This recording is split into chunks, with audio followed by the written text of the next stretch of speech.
안녕하세요. 이곳에서 사연을 들으면서 제 얘기 같기도 하고 앞으로 결혼 선택할 여성분들에게도 작게나마 조언이 됐으면 하는 바람에서 제 사연도 보내봅니다. 주변에서 심심찮게 결혼 소식들이 들려오는데요. 지인들 결혼한다는 소식을 들으면 아직은 마음이 좀 싱숭생숭합니다. 그 이유는 제가 결혼을 앞두고 있다가 파혼한 적이 있어서입니다. 파혼이든 이혼이든 양쪽 모두에게 이유가 있기 마련이죠. 결혼하는데 조건이 중요한 세상이라지만 저는 두 사람이 서로를 얼마나 사랑하는지가 제일 중요하다고 생각하는 사람이었습니다. 그런데 상대방은 저와 전혀 다른 생각을 하고 있었던 것 같아요. 또 막상 결혼 준비하면서 몇 가지 문제도 있긴 했고요. 결혼하면 이혼할 수도 있는 사유가 될 것 같더라고요. 그래서 파혼했습니다.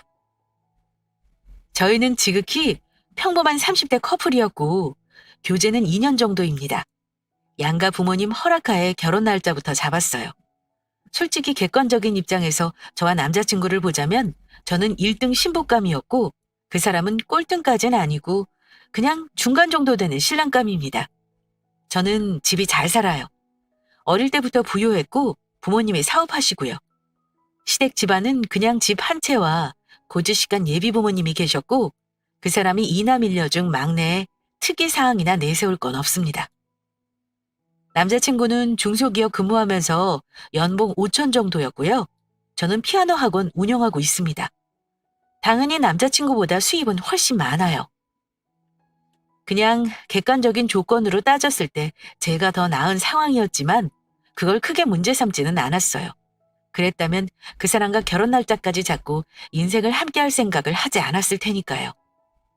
왜 연애하면서 보지 못했던 모습을 결혼을 결심하고 나니 자꾸 보게 되는 건지 참 이상한 일이죠. 아무튼 여러 가지 일들이 있었지만 결혼 준비하면서 가장 의견이 안 맞았던 건 경제권 문제였습니다. 보통은 둘 다 버는 돈을 오픈하고 모아서 한꺼번에 관리하지 않나요? 그래서 당연히 이견이 없을 줄 알고 제가 먼저 말을 꺼냈습니다. 내 수입이 더 많으니까 돈 관리는 내가 할게. 둘 다 대출 없으니까 같이 모으면 빨리 모을 수 있을 거야. 그게 무슨 소리야? 돈 관리를 네가 하다니? 내 월급을 왜 오픈해야 하는데? 많이 버는 사람이 돈 관리하겠다는 법이 어딨냐? 생활비는 딱 100만 원 줄게. 각자 관리하는 거로 하자.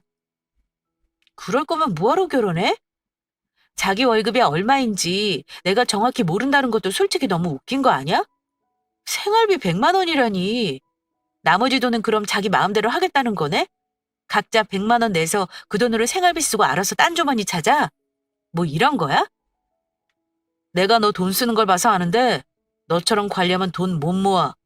너 은근히 사치스러운 면이 있는 거 몰라? 하나를 사주면 두 개를 바라고 은근히 명품도 좋아하고 옷도 한 달에 몇 번은 사 입잖아. 내가 사치스럽다는 말은 처음 들어. 명품 가방 한두 개 있는 게 사치야? 옷은 계절별로 한 벌만 있어야 하는 거니? 나는 사람 상대하는 직업이라 외모 신경 써야 하는 건 당연해. 이성한 걸로 트집 잡지 마. 결국 서로 치사한 얘기까지 오가며 싸움 끝에 제가 하는 걸로 결론은 났지만 이미 감정이 상해버렸었죠. 어쨌든 그 일은 결혼 계획 구체적으로 나오기 전에 서로 원하는 거 얘기하면서 부딪힌 거라 일단 그렇게 넘어가긴 했습니다. 신혼집이 사실 가장 큰 문제였는데 그 사람이 해올 수 있는 돈이 대략 1억 정도였어요. 그것도 영혼까지 최대한 끌어모은 금액이었습니다. 그 사람 집에서 자식 결혼할 때 집 한 채는 못 해주시지만 전세 얻을 돈 1억은 보태주신다 했고 그렇게 해서 남자 돈 2억, 제 돈 1억 해서 전셋집을 구하고 남은 돈으로 결혼 준비를 할 생각이었습니다. 원래는 제 명의로 분양받은 아파트가 하나 있었는데 입주 시기가 맞지 않아서 골치가 아픈 상황이었어요. 그런데 그 말 들으신 아빠가 저한테 이런 제안을 하셨습니다. 은주야, 아빠 전세 놓은 아파트로 들어가는 건 어떻겠니? 전세금 요즘 비싸서 둘이 여윳돈도 없을 거 아니냐? 아빠 집에 들어가서 살다가 분양받은 아파트 들어가면 되지 않겠어? 근데 거기 세입자 보증금 빼주려면 3억 넘지 않아요? 그 사람 가진 돈 딸락 2억인데 제 돈까지 보태면 결혼 준비할 여유 자금 없어요. 아빠가 그냥 2억 전세로 줄 테니 그 돈만 주고 들어와 살아. 2년만 살다가 너 분양받은 아파트로 들어가면 될 거 아니냐? 그때 세입자 받으면 2억 원 돌려주마. 잔금 치를 때 모자란 돈은 아빠가 해줄 테니까 그렇게 알고. 당장 세입자 내보내야 하니 남자친구 돈이 들어가긴 했지만 나중에 분양받은 아파트 잔금 치를 때 빼주신다고 하셨고 그 아파트는 5억대 분양가였으니까 굳이 따지자면 제가 더 돈을 보태는 셈이긴 했습니다. 당장은 전세를 살겠지만 부모님께 너무 감사한 일이죠. 그 얘기했더니 당연히 남자친구도 고마워했고 그것 때문인지 저희 부모님한테 엄청 잘했습니다. 남자친구는 제가 여유롭게 자랐다는 걸 알고 있었지만 큰돈을 턱턱 보태줄 수 있을 만큼 잘 사는 줄은 몰랐던 것 같습니다. 저한테 은근히 집안 사정에 많이 물어보더라고요. 숨길 것도 없어서 물어볼 때마다 대답을 해줬죠. 장인어른 사업이 꽤 잘 되시는가 봐. 혹시 너 물려줄 생각은 없으시대? 너도 피아노 학원 애들 상대하느라 힘든데 차라리 장인어른한테 일 배워서 사업하는 게 낫지 않아? 나는 아빠서 관심 없어. 내 학원 하나도 버거운데 아빠 일을 어찌 배워? 왜 사업하는 사람들은 전부 가업을 이어서 한다잖아. 그래야 갑부되는 건데 네가 뭘 모르는구나. 그럼 내가 나중에 결혼하면 회사 관두고 장인어른 일 배워볼까? 혹시 알아? 내가 장인어른보다 더 능력이 있어서 돈을 더 잘 벌지도 모르잖아. 말 같지도 않은 소리 하지 마. 사업은 뭐 아무나 하는 줄 알아? 그냥 월급날 월급 받고 사는 게 세상 속편한 줄이나 알아? 친정아빠가 하는 사업을 자기가 배우고 싶다는 말을 하길래 사업 아무나 하는 거 아니라고 일침을 놓긴 했습니다. 저도 작은 학원이긴 하지만 사업을 하다 보니 이게 얼마나 힘든 일인지 잘 압니다. 사업한다 그러면 큰 돈이 저절로 들어오는 줄 아는 사람이 많은데 세상에 저절로 굴러오는 돈은 없어요. 사업으로 얻는 수익과 내 뼈를 갈아 넣는 노력은 비례하거든요. 월급쟁이보다 소모가 많은 일이에요. 아빠는 건설 현장에 자재를 납품하시는 일을 하시는데 조달청통에 입찰하시고 관공서 발주도 매년 꾸준히 하십니다. 직원은 20명 정도로 규모는 작아도 30년 넘게 업체를 운영하세요. 물론 가족들이 아빠 일을 도우면 좋겠죠. 하지만 슬프게도 저나 제 동생은 예체능을 전공해서 아빠 일 쪽에는 관심이 없습니다. 아무튼 남자친구가 아빠 사업에 관심을 보이면서 일을 배워보겠다는 의지를 내비쳤는데 저랑 있을 때만 그런 게 아니라 저희 부모님을 만났을 때도 그런 말을 한 적이 있었습니다. 장인어른, 나중에 저 일 좀 가르쳐 주세요. 월급쟁이 비전 없는 거 누구보다 잘 아시지 않습니까? 장인어른 사업 돌아가는 거야. 저 한 달이면 다 배웁니다. 직장 생활해봤자 남 좋은 일만 시켜주는 건데 하루라도 빨리 저도 제 사업을 하고 싶어요. 기본기도 없이 남이 다 이뤄놓은 거 거저 얻으려고 하면 쓰나? 자네 말이 무슨 뜻인지는 알겠네. 근데 내 밑에서 일 배우려면 적어도 말단부터 시작해서 차근차근 다 배워야 할 거야. 네? 말단 직원이 하는 일부터 굳이 배워야 하나요? 그냥 장인어른 하시는 일 바로 해도 저 잘할 자신 있는데요? 이 사람아, 사업이라는 게 그리 간단한 게 아니야. 나는 당장은 자네를 내 밑에서 일 시킬 생각 없어. 회사 열심히 다니면서 사회생활부터 잘 배워. 어쨌든 언젠가는 내가 이룬 거 다 자식들한테 주고 갈 테니 조급하게 생각하지 말고 결혼부터 하고 둘이 알콩달콩 즐기고 살 생각부터 하게. 아빠가 단호히 말씀하시는 통에 더 조르지는 않더라고요. 저희 집은 가족들이 조금 쿨한 편이라 아들 같은 사위 바라지는 않으셨고 남의 집 가서 딸 같은 며느리 하기 바라지 않으신 분이었음에도 잘하는 예비사위 싫다는 소리를 안 하셨습니다. 남자친구가 싹싹하게 구는 거 그래도 예뻐하셨어요. 그 이후 상견례를 했는데 예비시댁 쪽에서도 집 문제를 해결해 준 걸 굉장히 고마워하셨습니다. 그때까지는 아무 문제가 없다고 생각했어요. 그런데 나를 잡고 결혼 준비를 구체적으로 하기 시작하면서 남자친구와 자꾸만 싸울 일이 생겼습니다. 전세 입주는 세입자 사정상 결혼 한 달 전이었는데 그때 시간이 5개월 이상 남은 상황이었습니다. 그런데 남자친구가 세입자 전세 보증금 자기 돈 2억을 전부 넣는 게 싫다는 말을 갑자기 하더라고요. 내 돈 전부 세입자 빼주는 건 무리일 것 같아. 아무리 그래도 여윳돈은 어느 정도 가지고 있어야지. 내가 다른 결혼 비용 보탤 테니까 네 돈이랑 반반해서 세입자 내보내자. 그래? 자기가 그렇다면 할 수 없지. 대신 분양받은 아파트 들어갈 때 살림 좋은 걸로 마련하고 최대한 간단하게 하자. 예물 예단도 간단히 했으면 좋겠어. 어차피 나중에 돌려받아서 아파트 잔금 치를 때 쓸 돈이라 생각하니 그리 어려울 것도 없었습니다. 대신 신혼집 살림이며 나머지는 결혼 비용은 남자친구가 되는 걸로 했고요. 예물 예단은 아예 안 하는 게 아니라 간단하게 하자고 합의했고요. 저는 반지 하나 정도는 다이아로 받고 싶은 마음이 있어서 캐럿까지는 아니었고 칠부로 하고 귀걸이 목걸이는 큐빅 세트로 해달라 미리 말을 했습니다. 그래도 평생 남는 건데 다이아 반지 하나는 받고 싶어. 그 정도는 해줄 수 있지? 자기도 받고 싶은 예물시계 골라놔. 그 정도는 서로 하자. 다이아? 그럼 비싼 반지 끼고 다닐 것도 아니면서 뭐가 필요해? 시계도 나는 비싼 건 필요 없어. 일단 우리 어머니께 말씀은 드려놓을게. 그런데 얼마 후에 예비 시어머니가 저를 부르시길래 갔더니 대뜸 저한테 하신다는 말씀이 참 뜻밖이었습니다. 예, 네가 다이아 한 세트는 받고 싶다고 그랬다며? 근데 내가 우리 영준이 하는 얘기를 들어보니까 그래도 이건 아니다 싶어서 말이다. 네 친정아버지 집에 들어가는 거지만 공짜로 들어가는 것도 아니잖아.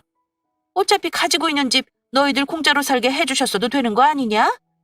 간소하게 하자길래 나도 부담 안 갖고 있었는데 다이아를 달라니까 내가 좀 놀랐다. 네가 한 말 맞아? 우리 영준이는 아무것도 필요 없다고 했다는데 너 꼭 받아야겠어? 남자친구가 어떤 식으로 말을 한 건지 몰라도 어머니 말씀하시는 건 우리 아빠 집이지만 공짜로 들어가는 건 아니니 제가 해오는 것도 없이 많이 바란다는 식의 뉘앙스였습니다. 어머니, 제가 캐럿으로 해달라는 것도 아니고 칠부 반지 하나 하고 나머지는 큐빅으로 하겠다고 했어요. 요즘 여자가 집값 안 보태도 다이아는 해준다고 하잖아요. 정 불편하시면 저 할 거 다 할 테니까 받을 거 다 받으세요.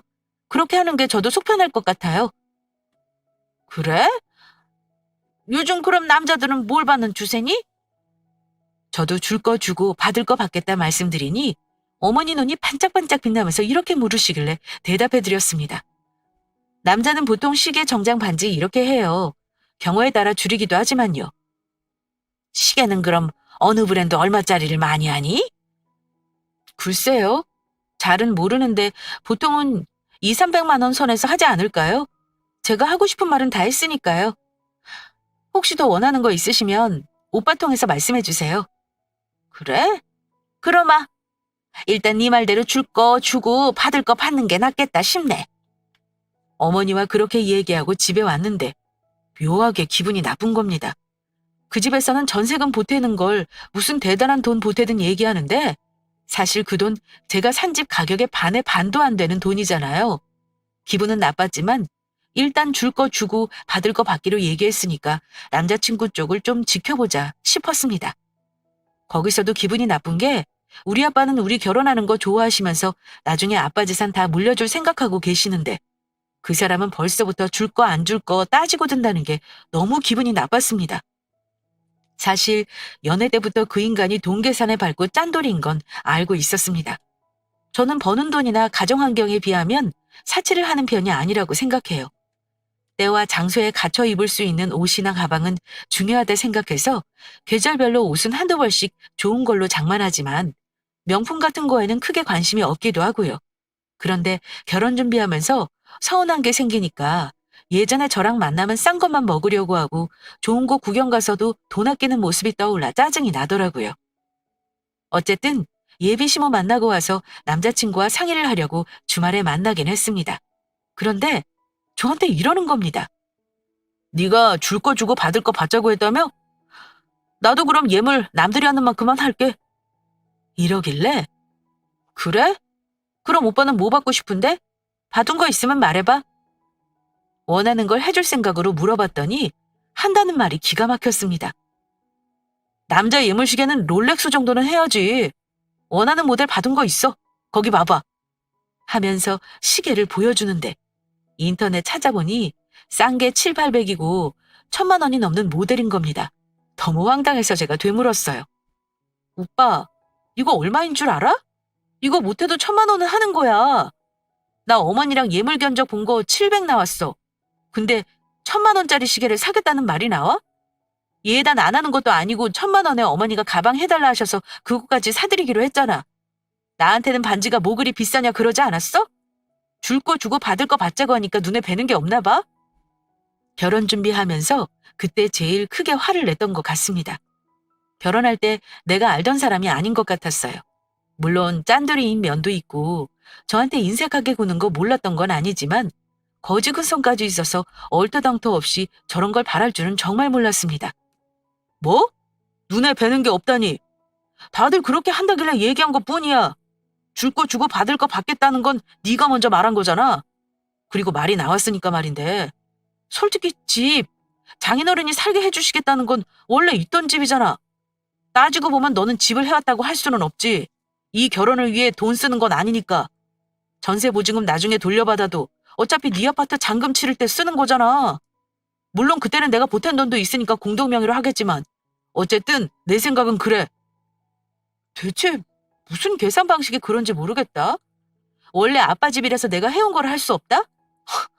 그럼 지금이라도 아빠한테 말해서 다 없던 일로 하지 뭐. 오빠 돈으로 어디 한번 구해봐. 그냥 남들 하는 것처럼 하자. 남자가 집 해오고 여자는 혼수 예단하라며. 남자가 하는 만큼만 하는 거니까 그렇게 하지 뭐. 제가 화가 나서 집이고 뭐고 없던 일로 하자고 나오자 그때는 남자친구가 뜨끔했는지 이러더라고요. 내가 뭐 그딴 비싼 시계 꼭 해야겠다는 걸 아냐. 네가 해주겠대서 기왕 하는 거 좋은 거 하는 게 낫겠다 싶어 말한 거고. 안 하면 그만이지 뭘 없던 일로 하자 그래. 알았어. 그냥 너 받고 싶은 거 하고 나는 적당한 걸로 하자.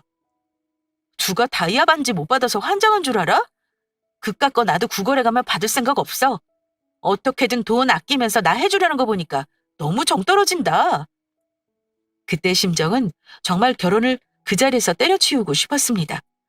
결혼 준비하면서 크고 작은 일로 많이 싸운다고도 많이 들었어도 이렇게 대접도 못 받아가면서 무슨 호구 잡힌 것처럼 결혼해야 하나 싶었습니다. 마음이 너무 상한 나머지 다 때려치우고 싶었는데 제 표정이 심각해지자 금방 그 인간이 꼬리를 내리긴 하더라고요.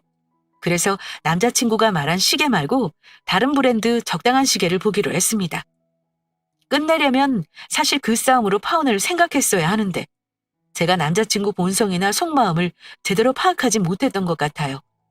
저는 싸우는 것도 언성 높이는 것도 싫어하는 사람이라 어지간하면 상대방에 맞춰주는 편입니다. 저뿐 아니라 저희 가족이 다 그렇습니다. 상대방 의견에 고집 부리고 맞서기보다는 그냥 좋은 게 좋은 거다 하고 물러나 버리는 편이 많은데 아마 연애 때도 그런 식으로 남자에게 많이 맞춰주는 편이었습니다. 그러다가 결혼 준비하면서 이 사람의 몰랐던 찌질한 모습을 보게 된 거죠. 연애한 기간 동안 싸운 것보다 결혼 준비하면서 싸운 게 더 많을 정도였습니다. 하지만 서로 맞춰갈 수 있는 생각했고 누구나 그 정도는 겪는 거라고 생각했습니다. 어쨌든 예물 예단 때문에 마음 상한 거는 저희 부모님께는 말씀드리지 않았어요. 다만 안 하는 줄 알았다가 제가 준비하는 거 보시고 엄마는 기왕 하려면 정성을 보여야 한다면서 신경 써주셨습니다. 근데 엄마가 무슨 눈치를 채신 건지 저한테 그러시더라고요. 은주, 혹시 이서방이랑 무슨 문제 있는 거 아니야? 요즘 결혼 준비한다는 애가 왜 그리 얼굴이 어둡니? 무슨 일 있으면 엄마한테 다 말해줘야 엄마가 조언을 해주지. 그냥 여러 가지로 자꾸 싸우게 되네. 원래 결혼 준비하면 많이들 싸운다며? 이래저래 엄마 아빠 성에 안 찰 텐데 내가 결혼 고집 부려서 속상하시겠다. 뭐 그런 생각도 들고. 그래, 결혼 준비가 쉬운 게 없어. 근데 그거 아니? 결혼 준비 아무리 힘들다 해도 결혼해서 사는 것보단 안 힘들다? 아직 결혼 전이지만 서로 몰랐던 면 알게 되면 많이들 깨지기도 해. 근데 결혼하고 돌이키기 힘든 것보다는 더 나은 거지. 엄마는 너를 믿기 때문에 결혼하라고 한 거지만 혹시 아니다 싶으면 언제든지 말해. 엄마들은 무슨 제3의 눈이 따로 있기라도 한 건지 제 표정만 보고도 고민거리가 있다는 걸 아시더라고요. 사실 친정엄마는 사람 만나는 일을 많이 하세요. 아빠 사업을 돕는 게 아니고 전혀 다른 계통에 몸담고 계십니다. 업종을 자세히 밝힐 수는 없지만요. 직원이 30명 넘게 있는 패션 계통에 종사하세요. 자세히는 몰라도 아빠 매출보다 더 많다고 두 분이 서로 재미삼아 매출 경쟁하는 것도 본 적이 있습니다. 두 분이 사업하시느라 늘 바쁘셨는데 그 덕에 저와 제 동생이 부족함 없이 뒷바라지 받으며 공부했고 자리 잡고 편안하게 살 수 있는 거라 생각해요. 평생 돈 걱정하고 산 적 없었고 부유하게 살면서도 저희 앞에서는 늘 검소하게 생활하신 부모님을 저는 존경합니다. 그건 제 남자친구 앞에서도 제가 자주 하던 말이에요. 결혼하니까 집 사달라 차 사달라 조르면 저 하자는 대로 해주실 능력 있는 분들이지만 저는 그러기 싫다고도 얘기한 적 있었고요. 어쨌든 제가 그렇다는 거 알면서도 막상 결혼 준비하면서 자꾸 싸울 일이 생기니까 저도 생각이 많아지더라고요. 그런데 정말 신기한 게 결혼할 인연은 정말 따로 있는 건가 보다 싶어요. 왜냐면 이게 맞는 길인가 고민하고 있을 때 남자친구를 다시 보게 된 사건이 일어났기 때문입니다. 결혼을 3달 정도 남겨놓았을 때였습니다. 그때는 신혼여행도 계약을 마친 상태였고 웨딩 촬영만 남은 상황이었습니다. 신혼집 입주는 아직 여유가 있는 상황이었는데요. 아빠가 갑자기 저한테 이런 부탁을 하시더라고요. 은주야, 아빠가 생전 이런 부탁 안 하는 거 알지?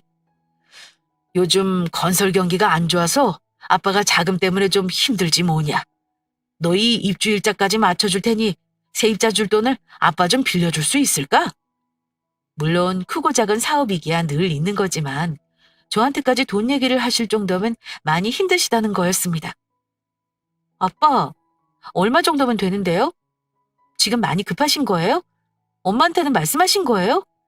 한 1억 정도 필요할 것 같아. 엄마한테 말하면 사업 때려치우고 집에서 살림이나 하라 그럴 것 같아서 말이다. 너한테 빌려 해결해보고 안 되면 얘기해야지. 그거 드리면 급한 불은 끄는 거예요? 아빠 이러신 적 한 번도 없었는데 나 너무 걱정돼서 그래요. 뭐 아빠가 망가지게 하겠니? 망하면 네 엄마 말대로 집에서 살림해야지 뭐. 너 시집가서 아기 낳으면 아빠가 봐주마. 아빠도 참. 지금 상황에 농담이 나오세요? 혹시 더 필요하시면 얘기하세요. 어차피 보증금으로 주려고 한 거니까 이서방 돈도 제가 빌려볼게요. 그럴 것까지는 없어. 아무리 힘들다고 사위한테 돈을 빌려서야 쓰겠니? 자금 굴릴 돈 1억이 힘들다는 건 사업이 많이 힘들다는 거잖아요.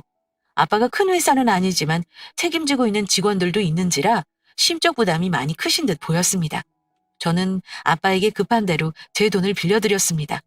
따로 적금을 붓던 게 있었는데 그건 제가 나중에 시집갈 때 부모님 여행 보내드리려고 모으는 돈이었어요. 4천만 원 정도였는데 그거 깨서 망설임 없이 보태 쓰시라 하고 드렸습니다. 자식한테 저런 말 하는 게 얼마나 힘드셨을까 생각하니까 너무 가슴이 아프더라고요. 어쨌든 그렇게 돈을 드렸고 그 이후 남자친구를 만난 적이 있었는데요. 제가 걱정되는 마음에 아빠 상황을 얘기하고 제 돈을 미리 줬다고 말했습니다. 결혼자금으로 빌려드린 거니 그 사람도 알아야 하는 거니까요. 아빠 사업이 많이 힘드신가 봐. 원래 우리 아빠 절대 자식한테 그런 아쉬운 말 하시는 분이 아닌데. 일단 빌려드리긴 했어. 혹시 아빠 사업이 더 어려워지면 바로 돌려받지 못할 수도 있을 것 같아. 만약 그럼 오빠 돈도 일단 세입자 내보내는 데 쓰자.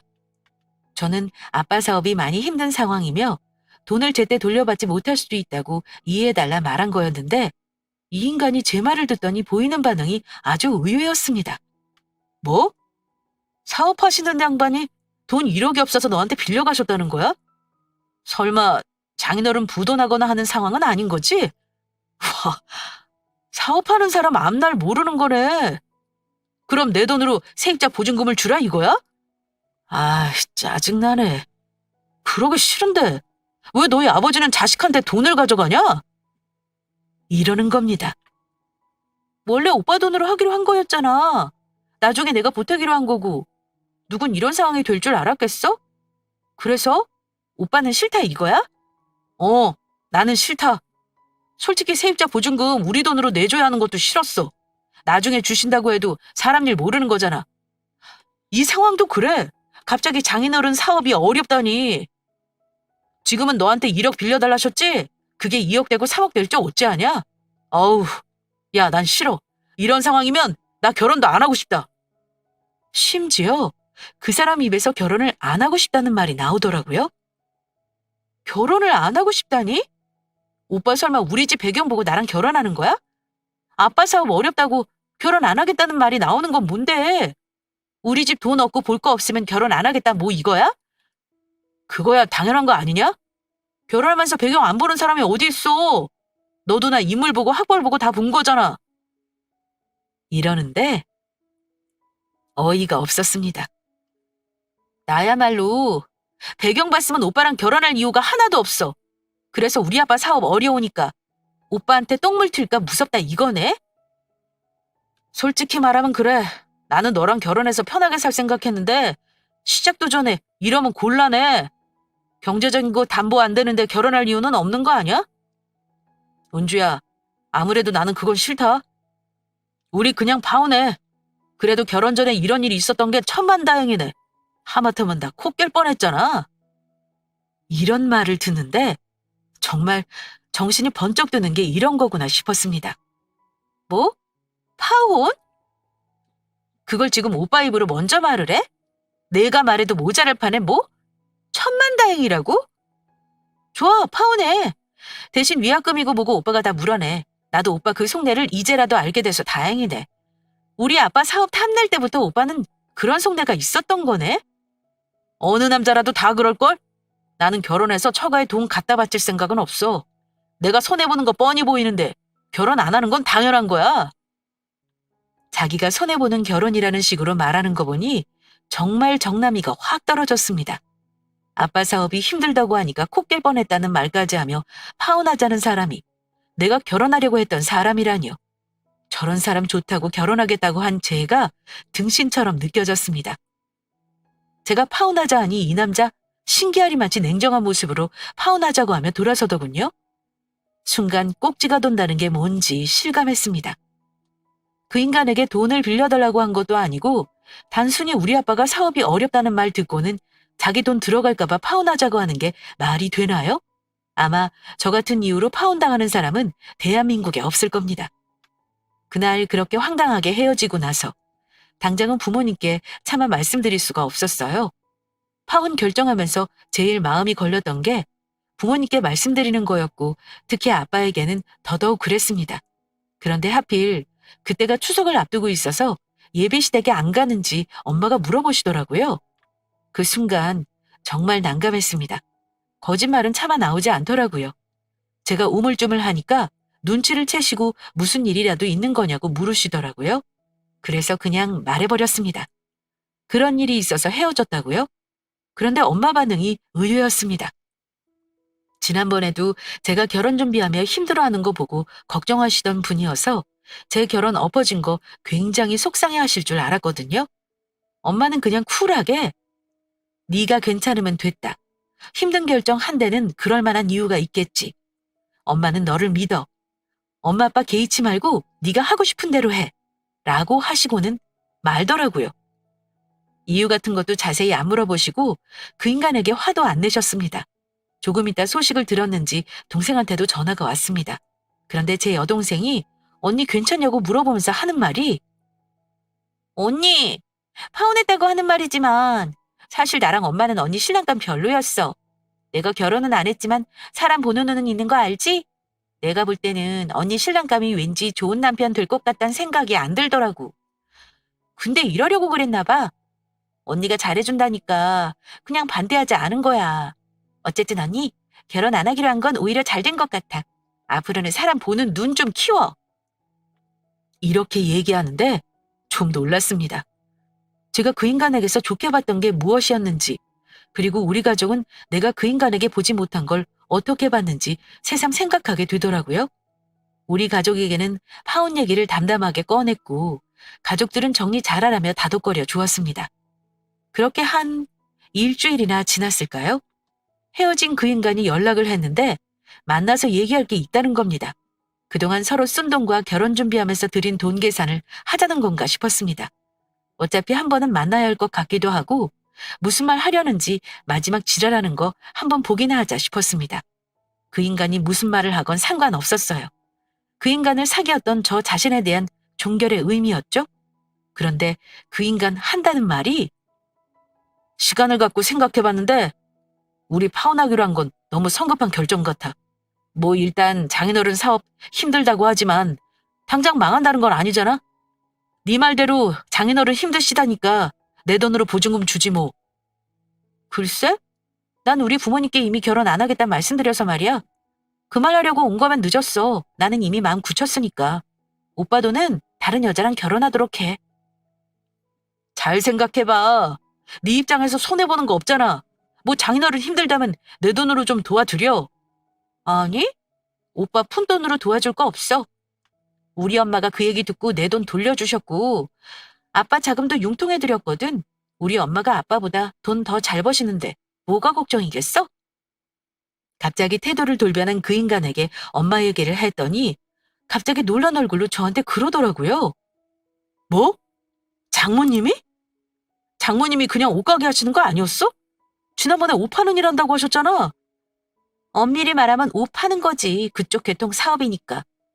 직원 수도 훨씬 많고 매출도 아빠보다 더 많아. 막말로 우리 아빠 망해도 우리 엄마가 살려줄걸? 나는 그냥 옷 장사 하시는 줄 알았는데 왜 자세히 말 안 했어? 나는 장모님이 그런 사업을 하시는 줄 몰랐잖아. 알건 모르건 이제 와서 무슨 소용인데 그래? 우리 파혼하는 사실은 안 바뀌어.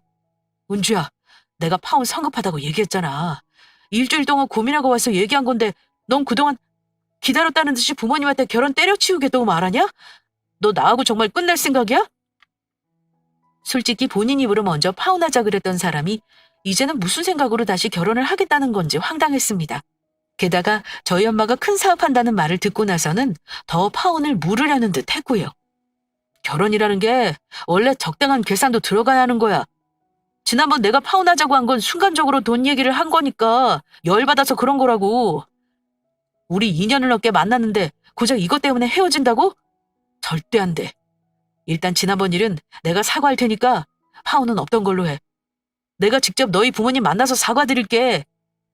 듣는 저는 화가 나는 게 아니라 황당해서 넋이 나가더라고요. 이미 끝난 얘기를 뭐하러 해? 우리 부모님은 다 파혼 잘 결정했다고 하셔. 근데 오빠 참 성물이다. 아니, 우리 아빠 망할까봐 파혼하자던 인간이 엄마가 더 큰 사업한다니까 놓치면 안 되겠다 싶었어? 너 같은 인간을 내가 왜 그동안 몰랐지? 나야말로 오빠한테 코 깨기 전에 이런 모습 알아서 다행이네. 더 할 얘기 없으면 그만 갈게. 알아서 잘 정리해. 각자 들인 돈 인생 공부했다 치고 위약금은 반반 하자. 제가 마지막으로 말하고 자리에서 일어나자 그 인간은 당황했는지 저한테 다다다 말을 쏟아붓기 시작했습니다. 너 정말 매정하다. 그게 그렇게 단박에 정리되냐? 한 번쯤은 눈 감아줄 수도 있는 거잖아. 내가 잘못했다 그러잖아. 앞으로 너희 부모님께도 잘할 테니까 파혼은 없던 걸로 해. 어? 이러면서 제 풀에 억울한지 악어의 눈물 같은 눈물을 뚝뚝 흘리더라고요. 그거 보는데 뭐 이런 게 다 있나 싶었습니다. 그냥 어이가 없었고 나도 어지간히 사람 보는 눈 없었구나 싶더라고요. 제 옷자락까지 붙잡으며 미안하다 하길래 딱 한마디 하고 일어났습니다. 사람 말을 못 알아듣는 거야? 하다하다 속물에 이런 미친놈인 줄 몰랐네. 연기를 이렇게 잘하는 사람인 줄도 몰랐어. 앞으로 다시는 연락하지 마라. 우리 집 근처에 얼씬거렸다간 아빠한테 맞을 수도 있으니까 알아서 조심해. 카페 안에서 우리 둘이 하는 진상짓을 사람들이 다 구경하고 있었는데 창피하기도 하고 웃기기도 하고 그랬습니다. 전 남자친구 놈은 제가 나가는 거 그냥 입 벌리고 쳐다보더라고요. 그 면상에다가 썩수 한번 쥐어주고 나왔네요. 헤어지고 나서 미련은 신기하리만큼 별로 없었는데 그냥 씁쓸했습니다. 마지막에 그 인간이 찾아와서 초한 모습을 더 보았던 게 참 그랬어야 했는지 싶어요. 아빠 사업 힘들다 할 때 파혼하자는 말을 그리 쉽게 하고 엄마가 큰 사업하는 거 알고는 눈물까지 흘리며 붙잡는 그 모습이 정말 추하게 느껴졌습니다. 적어도 2년 연애의 기억 더럽히지 않고 끝냈으면 했는데 허탈하기도 하고 기분 참 더럽더라고요. 제가 아무리 결혼에 미쳐있고 이 남자가 목맨다 해도 우리 부모님을 욕보이는 짓은 할 수가 없는 거니까요. 그렇게 헤어지고 나서 그 인간 수신 차단을 해도 계속 다른 번호로 연락을 했습니다. 심지어 집 앞에서 저를 만날 때까지 종종 기다리기도 했습니다. 한 번은 집 앞에서 그 인간이 저 기다리다가 아빠와 마주친 적도 있습니다. 제가 그놈 때문에 스트레스 받는 거 아시고는 저 학원에 출근할 땐 동생이 같이 가지고 늦은 시간 퇴근할 때는 아빠가 데리러 오셨거든요. 그런데 집 앞에서 기다리고 있는 거 보고는 아빠가 완전히 열이 받으셨습니다. 아빠는 차에서 내리자마자 들고 있던 물이 반쯤 남은 생수병으로 그 인간 머리를 후려치셨습니다. 너 이 자식! 여기가 어디라고 와? 파혼했으면 받아들이고 네 갈 길 찾아가라 이놈아! 내 놈 입으로 먼저 파혼하자고 했었다며? 우리 집안 놓치는 거 아까워서 이러는 건 잘 알지만 이미 떠나간 버스야. 장인어른, 제가 잘못했다고 싹싹 빌었어요. 제가 잘못했습니다. 절대 운주 뒷배경 보고 결혼 결정한 거 아니에요. 한 번만 용서해 주십시오. 저 이렇게는 못 끝냅니다. 내가 자네 경찰서 데리고 가서 확실하게 끝내줘. 오늘 이후로 한 번만 더 이러면 그때는 경찰에 스토킹으로 신고할 줄 알아. 겨우 그 인간 돌려보내놓고 아빠는 그 사람 부모님께 전화까지 해서 호통을 치셨습니다. 경우 없는 짓 하지 말라고 한참을 싸우시더니 이제는 그놈 얼굴 볼 일 없을 거라 하시더라고요. 결국은 부모님 도움으로 그 인간과 완전히 끝날 수 있었습니다. 그게 벌써 2년 전 일이 되었네요. 신기하리만치 많이 힘든 건 없었어요. 그냥 뒷수습이 짜증이 났을 뿐입니다. 그냥 한 톨 남은 미련까지 다 깨끗하게 털어내도록 해줬으니 고맙다 여기려고요. 시간이 많이 지났지만 저는 아직 만나는 사람은 없어요. 한두 살 나이 들어가면서 사람 만나는 게 더 힘들다는 생각이 드네요. 아마 이렇게 한 번 대인 경험 때문에 마음의 문 열기가 더 힘든 것 같기도 해요. 그 사람 소식은 못 들었습니다. 뭐 혼자 살 사람은 아니니 조건 맞는 여자를 잘 물색하고 다니리라 생각합니다. 어쩌면 본인이랑 똑같이 속물 같은 인간 만날 수도 있겠죠? 저는 아직 싱글의 삶을 좀 즐기려고요. 애들 열심히 가르치고 주말에 친구와 놀러 다니고 영화 보는 시간이 훨씬 더 좋네요. 그런 인간하고 결혼을 뻔했던 거 면했으니 앞으로 더 잘 살아야죠. 제 파혼 사연은 여기까지입니다. 미혼 여성분들에게 조금이나마 도움되는 이야기였으면 좋겠네요. 들어주신 구독자분들께 감사드리며 이만 마치겠습니다. 감사합니다.